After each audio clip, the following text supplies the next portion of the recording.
안녕하세요. 만나서 반갑습니다.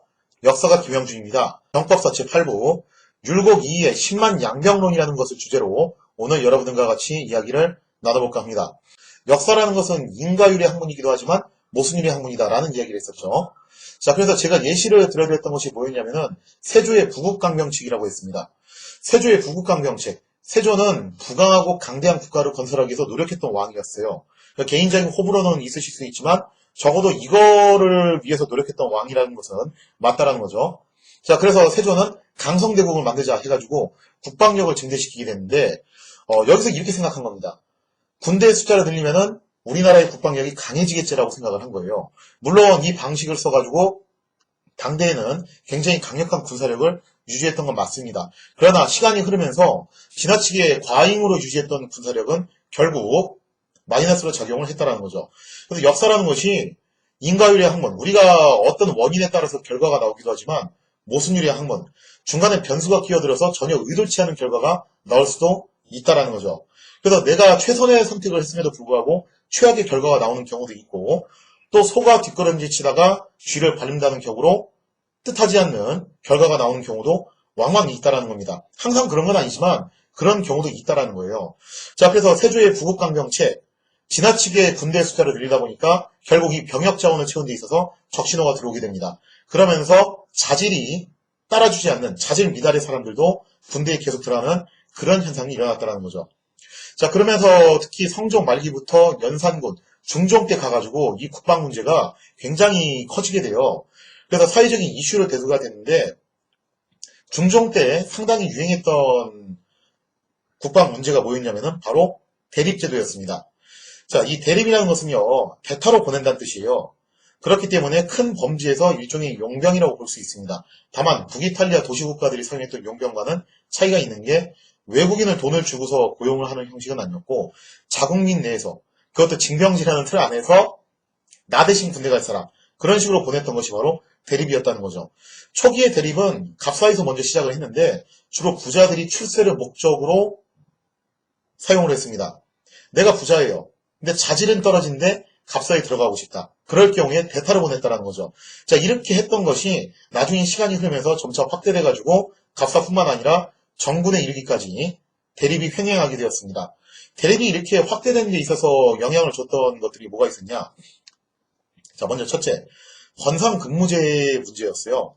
조선이라는 나라는 중앙에는 권상정병, 지방에는 유방정병으로 나눠서 순번제로 이렇게 돌아가면서 하는 방식을 썼다라고 했죠.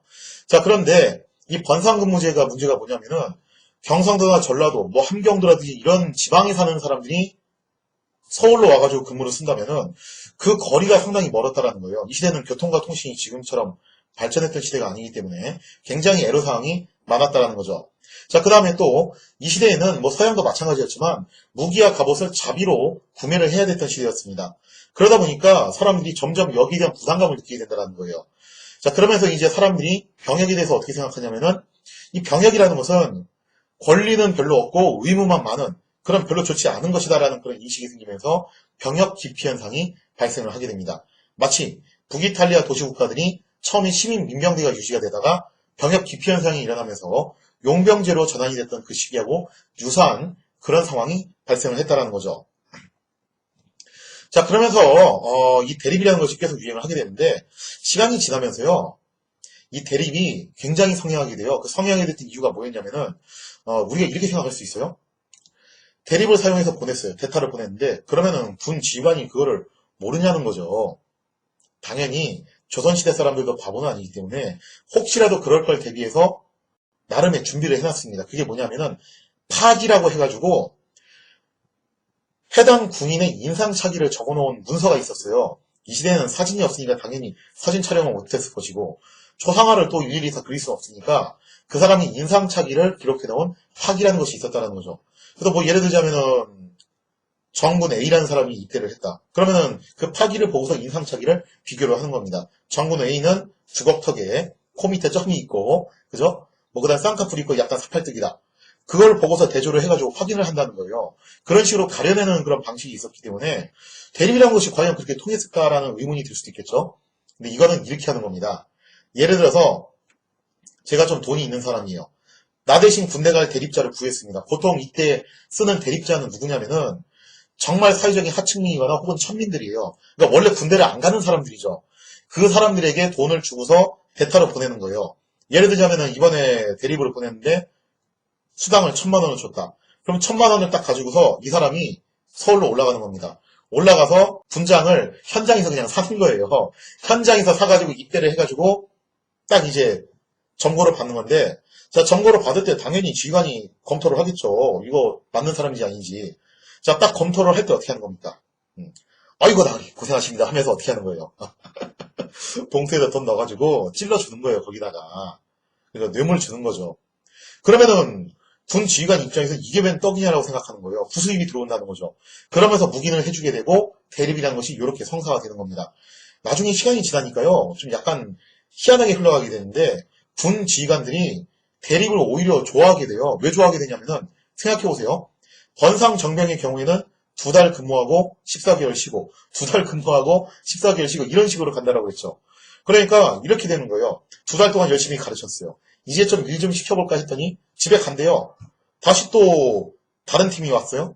또 2달 더 열심히 가르쳤어. 이제 좀 시켜볼까 했더니, 또 집에 간대. 아, 이게 뭐냐 이거죠. 자, 그래서 상당히 애로 상황이 있었는데, 이 대립하는 애들은요, 한 탕 뛰는 게 아니에요. 되게 여러 탕 뛰어요. 여러 명한테 이제 부탁을 받고서 온다라는 거죠. 그래서 A라는 사람의 대립 순번이, 번상 순번이 다 끝났습니다. 그럼 대립군이 집에 안 가는 거예요, 이 대립하는 애들이. 너 왜 집에 안 가? 아, 이제 B 하는 사람 이제 또 2번째 탕 뛰어야죠. 그러면서 또 뇌물 주는 거예요. 그러니까 얼마나 좋아요, 지휘관 입장에서는. 이게 붙박이 병사로 있는 겁니다, 대립은. 그러니까 애가 숙련도도 높아질 뿐만 아니라, 거기다가 번상 근무를 대립할 때마다 자기한테 뇌물까지 준다는 거예요. 그러다 보니까 지휘관들이 점점 대립군을 선호하게 되고, 나중에 어떤 현상까지 생기냐면은, 예를 들어서 제가 정상적으로 왔어요. 저는 진짜 정군이고, 번상 타임이 돼서 정상적으로 왔습니다. 어떻게 하는 겁니까? 와가지고 갑자기 딱 이러는 거예요. 야, 어쭈구리 이것 봐라. 야, 차례 몇 등샷. 앞으로 치침, 뒤로 치침, 좌로 굴러, 우로 굴러. 앉아, 일어서. 이게 빠져가지고 확 하면서 막 두들겨 패기 시작해. 그럼 맞다 보면은 이게 왜 맞는지 나중에 알게 되죠. 뭐 하라는 얘기냐면은 돈 내란 얘기예요. 아니, 저는 대립이 아니라 진짜 온 건데요. 야, 저 말 말고 돈 내. 아니, 그냥 이런 식으로 뜯어가는 사례까지 발생을 했다라는 겁니다. 그러면은 정군들이 무슨 생각을 하겠어요? 어차피 이렇게 뜯기는 거 차라리 어떻게 하자. 다 대립 써가지고 가자라는 거예요. 자, 그러다 보니까 대립이 굉장히 횡행하게 되고, 이게 또 이렇게 횡행하다 보면 어떤 문제가 생기냐면은 이런 문제가 생겨요. 수요 공급의 법칙이죠. 수요하고 공급이, 수요가 적을 때는 공급도 당연히 적겠죠. 그러다 보니까 주로 아는 사람 소비로 그렇게 알선을 하게 돼요. 근데 수요가 폭발적으로 늘어나다 보니까 공급도 따라서 늘어나게 되는데, 이게 늘어나다 보면은 어떤 상황이 생기냐면은 아는 사람 소비로 하는 게 아니라 점점 이제 기업화되기 시작한다는 겁니다. 마치 그 국제 결혼 업체처럼 그런 대행 업체가 생겼다는 거예요. 그러면서 이 대립을 알선해주는 브로커들이 생기기 시작하고, 그 브로커들이 군 지휘관하고 결탁을 해가지고 대립가를 엄청나게 올려서 받는 그런 폭리 현상이 발생을 했다는 겁니다. 지방군의 경우에도 별반 차이가 없었어요. 유방정병의 경우에도 지방 수령들이 자의적으로 방군수포라는 걸 실행을 했어요. 그냥 아예 지방 관할에다가 방군수포, 즉 세금을 내면은 분양 면제해주겠다. 이런 식으로 나오게 되면서 사실상 중종 때부터는 대립과 방군수포가 성행하면서 조선 국초에서 유지했던 양인 개병지가 거의 무너져가고 있었다는 거죠. 자, 그러다 보니까 나중에 정부 관료들이 고민에 빠지죠. 지금 보니까 지하경제가 형성이 된 거예요. 정부의 감시와 통제를 벗어난 대립과 방군수포가 지하경제로 음지에서 막 성행을 하기 시작한 겁니다. 즉 조선시대의 관료 조직이 시장 경제에 거센 도전을 받기 시작했다는 거예요. 수요가 있으니까 공급이 있다 이 얘기죠. 자, 그래서 이 조직화된 폭력이라고 할 수 있는 군사 집단이 대립이라는 성업화가 과정이 일어나게 되고, 이 성업화된 대립 집단을 과연 어떻게 다시 관료제 안으로 통제를 할 것이냐라는 거죠. 자, 그래서 결국 머리를 쥐어짜내서 만들어낸 결론이 뭐였냐면은 군적 수포제였습니다. 이게 중종 때 결국 실행이 되거든요. 뭐라고 하냐면은, 그럼 너네 그렇게 지하 경제에서 음성적으로 하지 말고 양성적으로 하라는 거예요. 합법적으로. 국가에다가 정당하게 세금을 내라. 국방 세금을 내고 국가에서는 그 국방 세금을 가지고서 군병을 모집하겠다라는 거죠. 자, 그러면서 모병제로 갈 수 있는 그 길이 열리게 됐는데, 여기서 이제 좀 조선의 관료들이 갈피를 못 잡는 겁니다. 사실 이거를 조선의 관료들이 그렇게 탐탁지 않게 생각했어요. 즉 기존의 양인 개병제 체제를 어떻게 해서든 유지를 하고 싶어 했고, 이 군적 스포제라는 거는 현재 상황이 어쩔 수 없기 때문에 하는 그런 타협책 정도로만 생각을 했다는 겁니다. 자, 그러나 전반적인 시대적인 흐름과 분위기는 점점 어느 쪽으로 가는 추세였냐면은 모병제로 가는 추세였고, 조선에서도조차도 모병제로 갈 수밖에 없는 그런 시대적인 요구가 계속 나타났다는 거죠. 자, 그래서 조선시대 관료들이 결국 했던 게 뭐냐면은 사실상 정군 모병의 경우에는 그냥 방치를 해버려요. 얘들은 그냥 할 수 없다. 뭐 대립을 하던 군적 수포를 하던 그런 식으로 해버리고, 대신에 기병에 있어서만큼 우리가 어떻게 해서든 좀 통제를 해보자. 그런 쪽으로 가게 됐다는 겁니다. 근데 이게 조선이라는 나라가 뭐 특이해서 그런 게 아니라 원래 이 시대 군대는요, 정예병과 일반병의 차이가 굉장히 큽니다.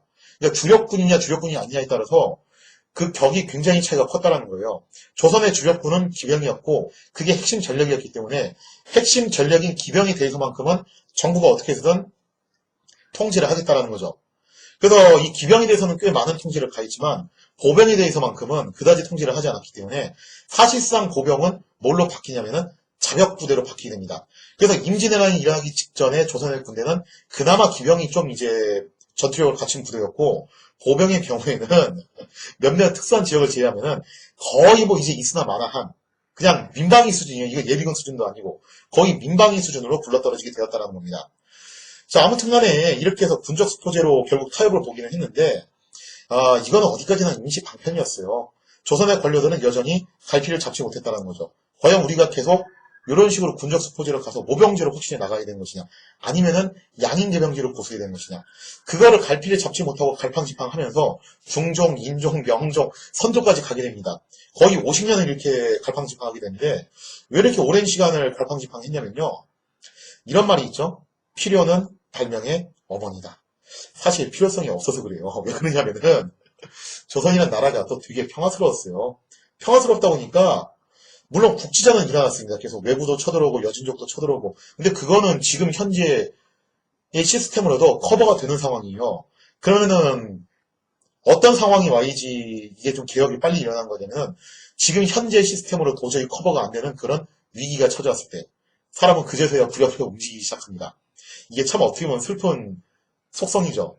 자, 그러나 어느 시대에나 개혁가가 있기 마련이죠. 선견지명을 가진 개혁가가 있기 마련이에요. 위기가 닥쳐야지 개혁하자고 하는 사람이 있는가 하면은 위기가 닥치기 전에 미리미리 바꾸자고 하는 사람이 있어요. 바로 그 사람이 등장하게 되는데, 그 사람이 누구냐면은 오늘의 주인공인 율곡 이이라고 볼 수 있습니다. 이 율곡 이이라고 하면은 굉장히 편견이 많은데, 율곡 이이가 성리학자로서 상당히 이름이 높다 보니까 대중들 사이에서는 율곡 이이 하면은 학자라는 인식이 굉장히 강해요. 근데 율곡 이이는 학자이기도 하지만 동시에 관료이기도 했습니다. 사실은 율곡 이이는 굉장히 실무형 관료에 가까운 사람이었어요. 율곡 이이는 굉장히 특이한 전력이 있는 사람이에요. 어렸을 적에 뭐 신사임당과 관련된 유명한 일화도 있지만, 모친 신사임당이 세상을 뜬 다음에 굉장히 여기에서 충격을 많이 받았던 것 같아요. 그래서 무려 율곡 이이가 어디에 입문을 하냐면은 불가에 입문을 합니다. 그래서 절에 들어간 적이 있었어요. 이게 공식적으로 출가를 해가지고 머리를 깎은 건지 어쩐지까지는 명확하진 않아요. 하지만 불가에 입문해서 제법 진지하게 불교로 공부를 했습니다. 그러다 중간에 이제 하산을 해가지고 다시 또 이제 성리학으로 돌아왔는데, 나중에 이것 때문에 욕도 엄청나게 먹었죠. 중간에 불가에 입문한 것 때문에. 그래서 막 성균관에서 왕따도 당하고 그랬대요. 자, 아무튼 그렇게 해서 이 율곡 이이가 처음 출사를 했던 게 언제였냐면은 1564년 명종 때 처음 출사를 하게 됩니다. 호조 좌랑으로 시작을 하게 되는데, 좌랑이라고 한다면요, 이런 거예요. 조선시대에 전랑이라는 게 있었어요. 그 전랑이라는 게 뭐냐면은 정랑과 좌랑을 합쳐가지고 전랑이라고 부르는 건데, 이 전랑이라는 그 자리가 어떤 자리냐면 굉장히 실무를 담당하는 실무의 꽃이었습니다. 자, 그래서 율곡 이이는요, 관직 생활 자체를 이런 실무직에 들어가서 상당히 야전 경험을 많이 쌓았던 관리였다고 볼 수 있죠. 그래서 1568년에는 서장관으로 임명돼가지고 명예 사신으로 파견되기도 했고, 그래서 국제사회 경험도 있었던 사람이에요. 그 다음에 이이는요, 아주 점잖은 사람일 것 같죠. 되게 또 파이터였어요. 당시 외척들을 탄핵한 데 있어서 앞장섰던 상당히 파이터 기질을 가지고 있었던 사람이 이이였습니다. 그러니까 이이라는 사람이 우리가 얼핏 생각해 때는요, 그냥 방구석에 앉아가지고 생님처럼 공부만 했던 그런 학자라고 생각하기 쉬운데, 알고 보면 선전수전 다 겪었던 그런 되게 노련한 사람이었다는 거죠. 자, 그러나 이가 뜻밖에도 선조의 총애를 받지 못합니다. 아마 모르긴 해도 선조한테는 좀 되게 좀 코드가 안 맞는 사람이었을 수도 있어요. 그래서 선조가 즉위한다면 거의 한 17년을 뺑뺑뺑 돌다가 한직으로 돌다가 1582년에 가서야 드디어 선조의 인정을 받습니다. 그러면서 꽃보지기에 앉게 되죠. 바로 이조판서에 임명이 돼요. 그러면서 이때 이의 전성기가 오게 되는데 이게 웬걸. 이의 전성기는 2년이 채 되질 않았습니다. 1584년에 세상을 떴다라는 거죠. 그래서 이가 어떻게 생각해보면은 그렇게 선조의 인정을 받아가지고 권력의 실세에 들어갔던 기간이 길지 않았기 때문에 요점이 좀 아쉽기는 해요. 여기도 이견이 좀 있긴 있어요. 어떤 이견이냐면은 이가 이럴 때 이적판서에 임명됐던 이유가 뭐였냐라고 했을 때 한쪽에서는 처음에는 선조한테 인정을 못 받다가 이때 가서 선조의 총애를 받기 시작했다라는 견해가 있고 또 다른 견해는 뭐냐면은 총애를 받았던 게 아니라 선조의 인사 스타일이 그렇다라는 거예요. 선조에 대해서 호불호가 굉장히 많이 갈리실 텐데 선조라는 사람이요. 이 정치 센스 자체는 상당히 좋은 사람입니다. 선조가 그렇게 장기간 강력한 권력을 유지할 수 있었던 이유가 뭐냐면은 선조한테 철저한 원칙이 하나 있어요. 이게 광해군이 못했고 선조가 했던 건데 뭐였냐면은 절대 한 사람한테 권력을 몰아주지 않습니다. 선조가 그거 되게 잘했어요. 광해군은 북인계열, 특히 이이첨에게 권력을 너무 몰아줬다가 결국에는 이것 때문에 망했거든요. 그에 비해서 선조는 절대 한 사람한테 권력을 몰아주지 않는 상당히 교묘한 시스템을 구축했다는 거죠. 그래서 이 사람에서 저 사람으로 저 사람에서 이 사람으로 바톤 터치하듯이 계속 권력을 넘겨줬는데 아마도 율곡이이가 이때 총애를 받았던 것은 정말로 율곡이이를 좋아해서가 아니라 그냥 이때 선조가 율곡이이에게 바톤을 넘겨준 게 아니냐 단지 그거이지 않았겠냐라는 견해도 있습니다. 하여튼 뭐가 됐든지 간에 율곡이이가 요맘때쯤에 권력의 실세로 올라오게 되었다는 거죠. 자, 그래서 율곡이 하면 또 이제 따라붙는 대표적인 대명사가 있죠. 그게 뭐냐면은 10만 양병론입니다. 근데요, 이 10만 양병론이 이거 진짜 참 논란이 많아요. 일단 첫째, 율곡이가 10만 양병론을 정말로 말했냐 말하지 않았냐. 그게 논란이 됐는데 어떤 논란이 있냐면요. 일단 첫째로 선조실록과 수정실록을 놓고 봤을 때 선조실록에는 10만 양병론이란 말이 없습니다. 선조 수정실록에는 10만 양병론이란 말이 있어요. 그래서 이걸 두고서 이렇게 얘기를 해요. 10만 양병론을 긍정하시는 분은 이런 얘기를 하죠. 원래 이가 10만 양병론이라는 얘기를 했는데 선조실록을 편찬했던 집권 세력이 북인이었고 북인은 이하고 사이가 좋지 않았다. 그래서 어떻게 했다? 고의적으로 선조실록에다가 그 말을 뺀 거다. 반대로 10만 양병론을 비판하시는 분은 이런 얘기를 하는 거예요. 나중에 서인이 인조반정으로 집권을 하잖아요. 그러면서 선조 수정실록을 만들었단 말이에요. 그리고 그 서인 계층이 이의를 추종했기 때문에 하지도 않은 말을 거기다 집어넣은 거 아니냐. 또 이렇게 비판하시는 분도 계신다라는 거죠. 자, 그런데 제가 볼 때는요. 죄송스러운 얘기지만 양쪽 다 헛다리 짚고 계시는 거예요. 10만 양병론은요. 이거 진짜 많은 분들이 착각하시는데 방점이 10만에 찍혀있는 게 아니라 양병이 찍혀있는 겁니다. 10만 양병론의 취지를 이해하기 위해서는요. 이의 인생과 이의 사상을 좀 이해할 필요가 있는데 이의 인생에 대해서는 제가 쭉 설명을 드렸어요. 되게 좀 범상치 않은 커리어를 가진 사람이죠. 절에 들어가서 뭐 출가를 하신 적도 있고 그 다음에 실무 경험도 굉장히 많고 국제사회 경험도 있고 거기다가 파이터 기질도 있다고 했어요. 그리고 선조한테 초반에 인정을 못 받다가 상당히 이제 뺑뺑뺑 돌아가지고 막판에 이제 이조판서라는 꽃보직에 들어갔는데 거기서 이제 얼마 해보지 못하고 타계를 했던 것이 바로 율곡이의 인생입니다. 일단 여기서 알아두셔야 될 게 뭐냐면은 율곡이는 굉장히 실무형 관료에 가까웠다는 거. 그 다음에 두 번째, 율곡이의 사상을 두 글자로 압축하면요. 경장이에요. 고칠 경자에다가 베풀장, 고쳐서 베푼다는 건데 요즘식 용어로 바꿔서 설명하자면은 혁신이라고 보시면 되겠습니다. 율곡이의 핵심 사상은 혁신이에요. 율곡이가 경장을 얘기하면서 이렇게 얘기합니다. 뭐라고 하냐면은 처음에 건국조가 나라를 창업을 했어요. 그 창업을 한 것을 그 뒤에 수성을 해나갑니다. 수성을 해서 안정기가 가다 보면은 제가 예전에도 설명드렸지만 사람 몸도 시간이 지나면은 망가지기 마련이죠. 건강이 악화되기 시작해요.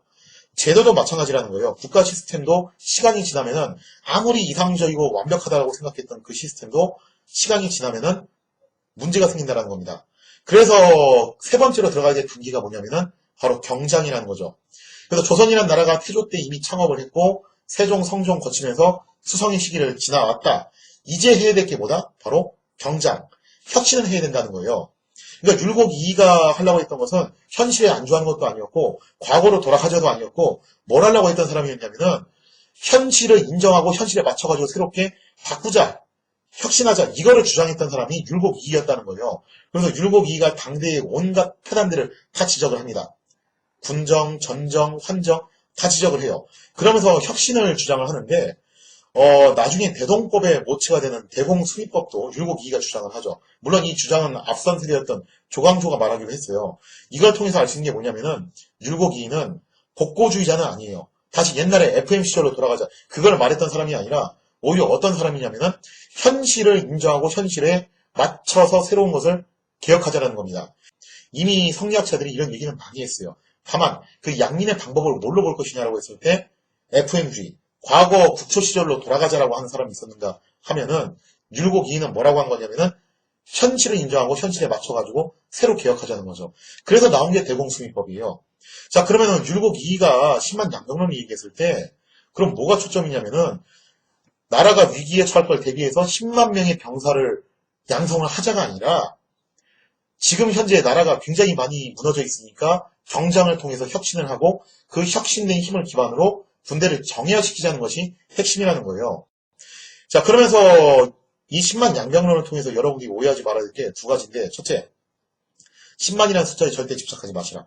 사실 10만이라는 숫자는 했을 수도 있고 안 했을 수도 있어요. 설사 했다 하더라도 조선의 군대가 10만이 없으니까 10만을 길러내자라는 의미는 아니었을 거예요. 왜 그러냐면은 누차 강조드리지만 경국대전에 명시되어 있는 숫자가 15만 명이에요.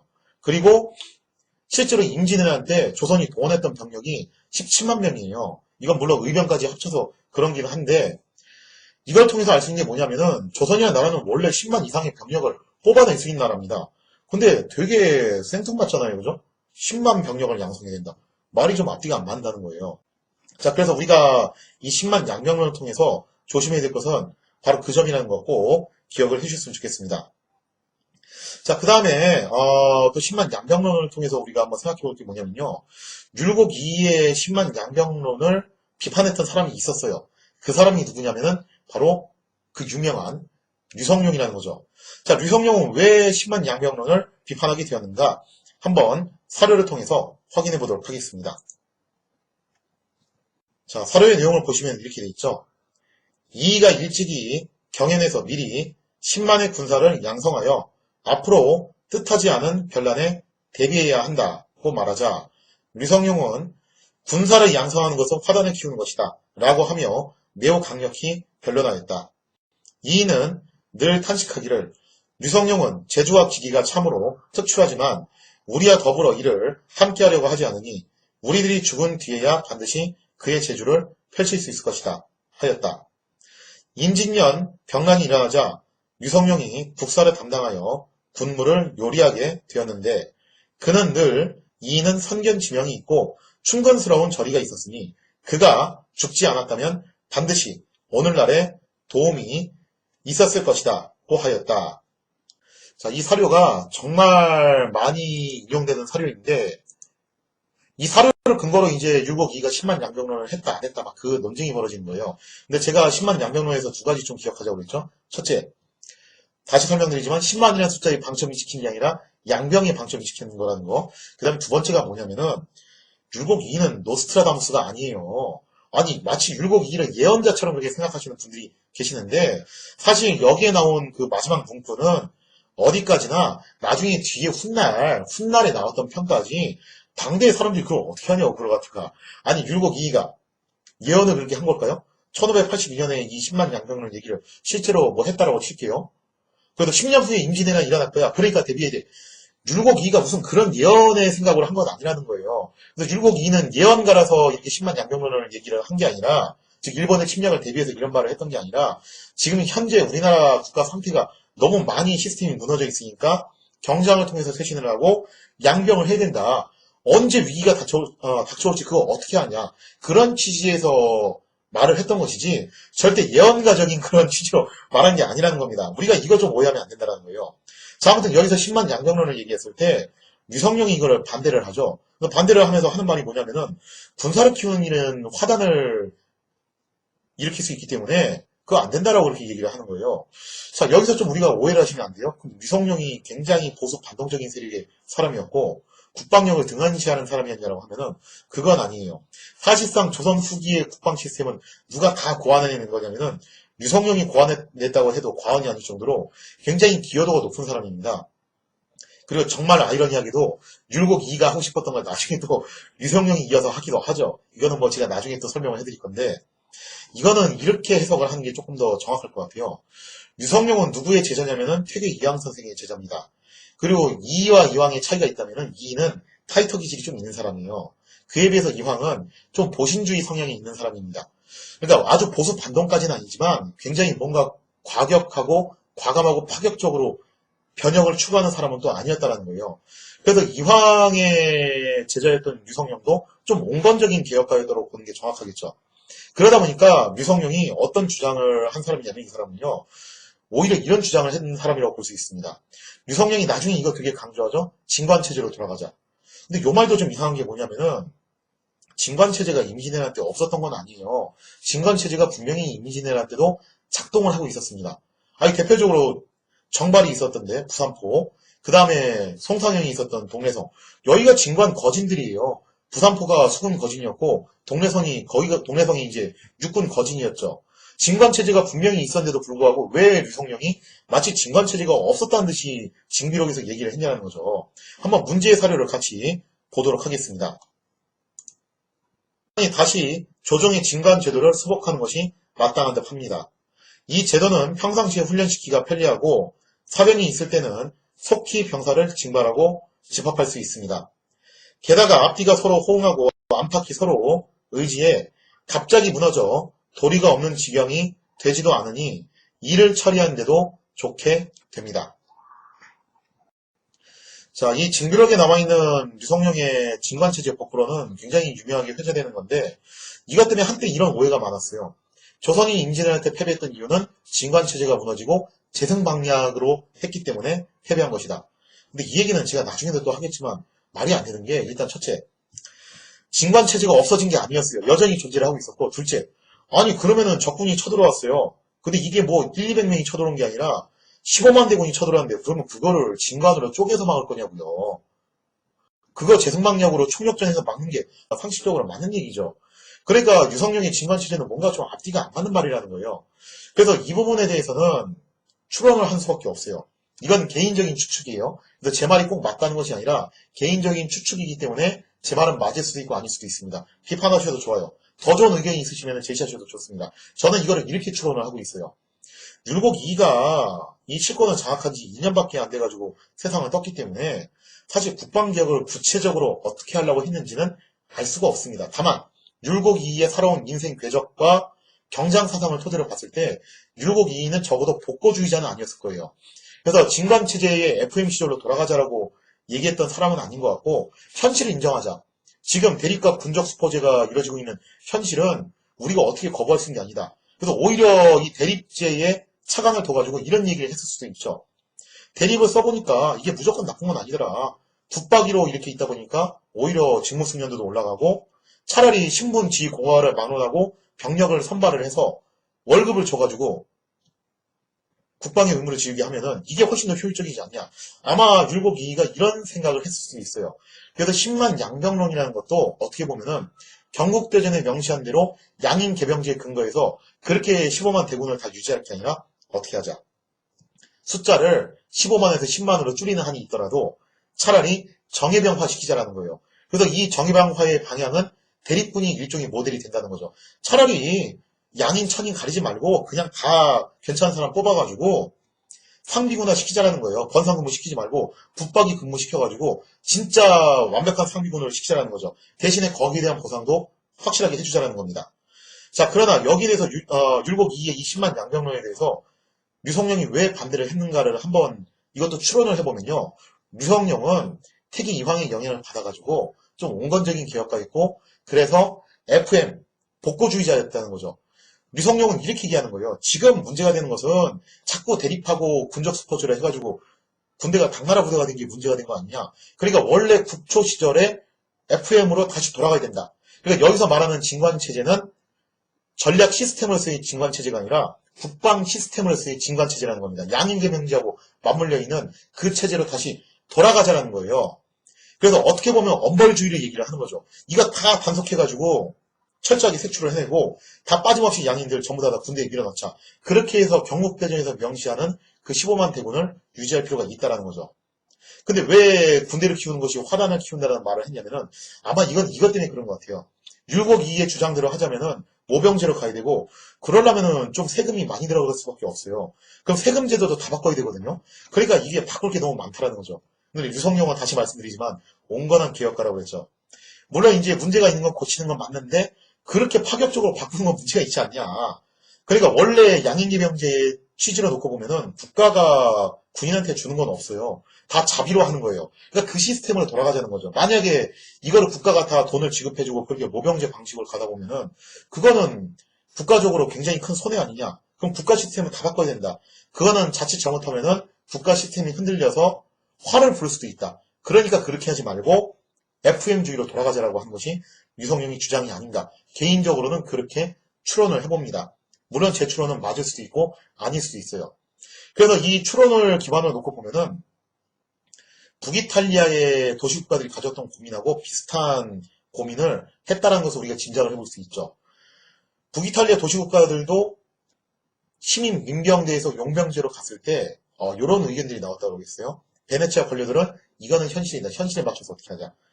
이 용병들을 어떻게 삼위군화시킬 것을 연구를 하자. 이게 베네치아 관료들의 생각이었다면 피렌체의 관료들은 마키아벨리를 위시했던 피렌체 관료들은 뭐라고 했다? 아니다. 다시 FM주의로 돌아가자. 시민 민병대로 돌아가야 된다는 것을 주장을 했다는 거예요. 자, 그래서 유성룡과 율곡 이의 주장도 사실은 그런 취지라고 볼 수 있습니다. 유성룡은 진관체제, FM으로 다시 돌아가자 했다는 거고 율곡 이는 아니다. 현실을 인정해서 경장을 하고 그 경장을 기반으로 어떻게 하자. 양병을 하자라는 거예요. 자, 그런 식으로 서로 이제 대립각을 세우게 된 건데 아쉽게 된 게 뭐냐면 율곡 이는 실권을 잡은 지 2년 만에 세상을 떠나요. 그래서 뭘 해보지 못해요. 그래서 율곡 이가 참 역사를 되짚어보면은 그 중국의 송제국 시절에 왕안석과 사마광을 좀 약간 섞어놓은 듯한 인물이에요. 젊은 시절에 실무 경험 많고 뭔가 되게 개혁적인 성향을 가졌던 것은 왕안석하고 유사한데 집권을 하자마자 2년 만에 세상을 떠났다. 얼마 이제 장기 집권하지 못하고 단기 집권으로 끝나버렸다. 그래서 자신의 개혁 구상을 실현을 못했다. 이거는 또 사마광하고 유사해요. 어떻게 보면은. 아무튼 그렇게 해서 율곡 이가 금방 이제 퇴장을 했기 때문에 율곡 이의 주장대로 곧바로 개혁이 일어나지 않았습니다. 그럼 유성룡이 주장했던 대로 갈 것이냐 하면은 그것도 잘 안 됐어요. 왜냐? 또 이 이후에 조선이 또 되게 혼란스러워져요. 붕당이 막 격화되면서 기초곡삭이 일어나고 그냥 막 난장판이 됐다는 거예요. 제가 필요는 발명의 어머니라고 했죠. 지금 조선의 관료들한테 급한 거는 붕당으로 인해서 벌어지고 있는 옥사지 사실 국방 시스템 개혁이 그렇게까지 급하진 않았다는 거예요. 왜냐? 지금 벌어지고 있는 국지전은 현재 시스템으로도 커버가 가능했다는 겁니다. 그러면은 조선의 관료들이 국방 시스템을 바꾸려면은 현재의 시스템으로도 커버가 안 되는 대위기가 찾아와야지 이걸 바꿀 수 있는 건데 그 대위기가 찾아오게 되죠. 그날이 도적같이 찾아오게 됩니다. 그게 뭐였냐면 바로 1592년에 벌어졌던 임진왜란이었다는 거죠. 자, 임진왜란이 벌어졌을 때 조선의 가장 큰 재앙이 뭐였냐면은 현실을 인정하고 모병제로 갈 것이냐 아니면은 과거의 FMG로 돌아올 것이냐 그거를 확실하게 결정하지 못한 상황에서 갈팡질팡 우왕좌왕하는 상황에서 임진왜란이라고 불리는 직격탄을 맞았다는 겁니다. 여기서 이제 완전히 쓸려나가기 시작하는 거예요.